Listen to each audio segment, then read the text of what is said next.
2015 was once again characterized by exceptionally low interest rates in the developed world, a broad-based slowdown in emerging market growth, and very weak commodity prices.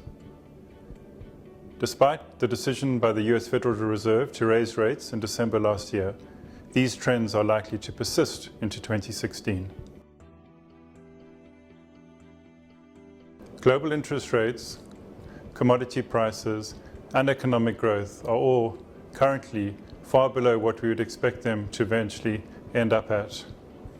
However, there is deep concern that all three of these variables might continue to fall until they start to recover. One thing is clear, they're unlikely to get back to the levels we experienced prior to the global financial crisis of 2007 and 2008.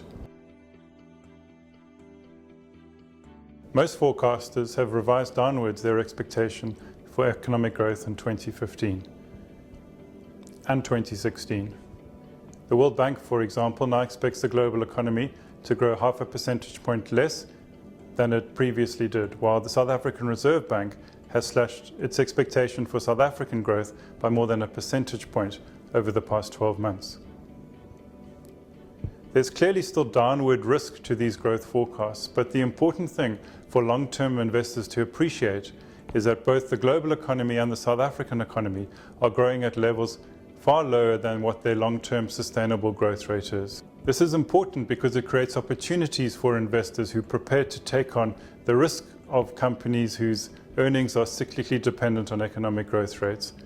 So we're quite excited about the opportunities that are being thrown up by the slowdown in global economic growth, and have invested with managers who we believe can take sensible long-term decisions in how they allocate our clients' capital to generating sustainable real returns over the medium term.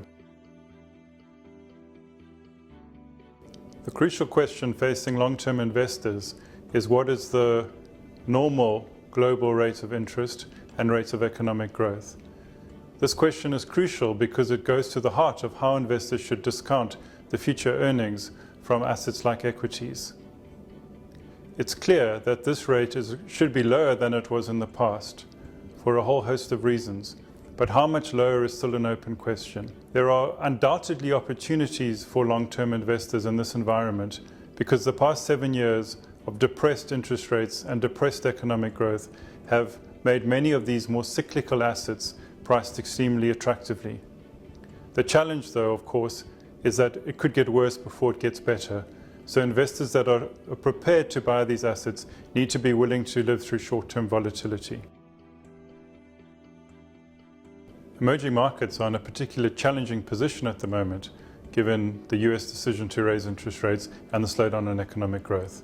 South Africa is one of many emerging markets, for example, that could face a ratings downgrade to sub-investment grade.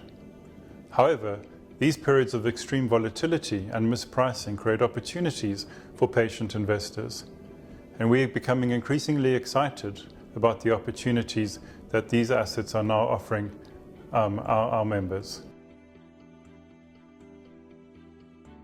Broad-based equity markets had a challenging 2015 and struggled to eke out a positive return. Energy and materials sectors were particularly adversely impacted by the collapse in commodity prices and slowdown in economic growth. And surprisingly, the South African resource sector was also adversely impacted and was down more than 1/3 in 2015. But the decision to fire the finance minister in December also placed renewed attention on South African creditworthiness and adversely impacted on both the bond market and the financial sector. When looked at over the whole year, the equity market and the bond market both underperformed cash, with just the international assets providing some relief.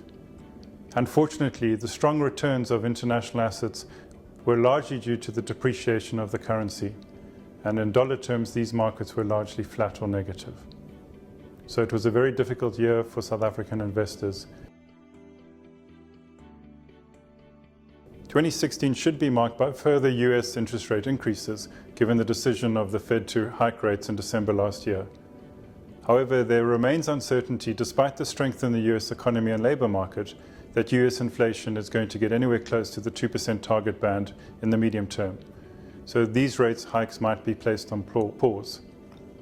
Unfortunately, it looks increasingly likely that the South African Reserve Bank will be forced to raise interest rates more than once in 2016 due to the very weak currency and its impact on inflation expectations. The market's currently pricing in 1.5% further interest rate increases from the bank, starting with one later this month.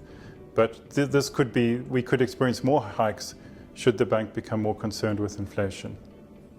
And on the economic growth side, it looks like another disappointing year, with both global growth and South African growth likely to disappoint. The one solace to take from all of this is that a lot of this is already in the price, and any news that surprises on the upside will be positive for investors. 2015 was a challenging year for investors, and 2016 is likely to prove equally so. We've constructed portfolios at PPS, though, to withstand market volatility and believe our solutions should stand investors in good stead. It's imperative, however, in these uncertain environments for investors to focus on their long-term goals and not get too swayed by short-term market moves. In closing, investing for one's future requires fortitude and resilience.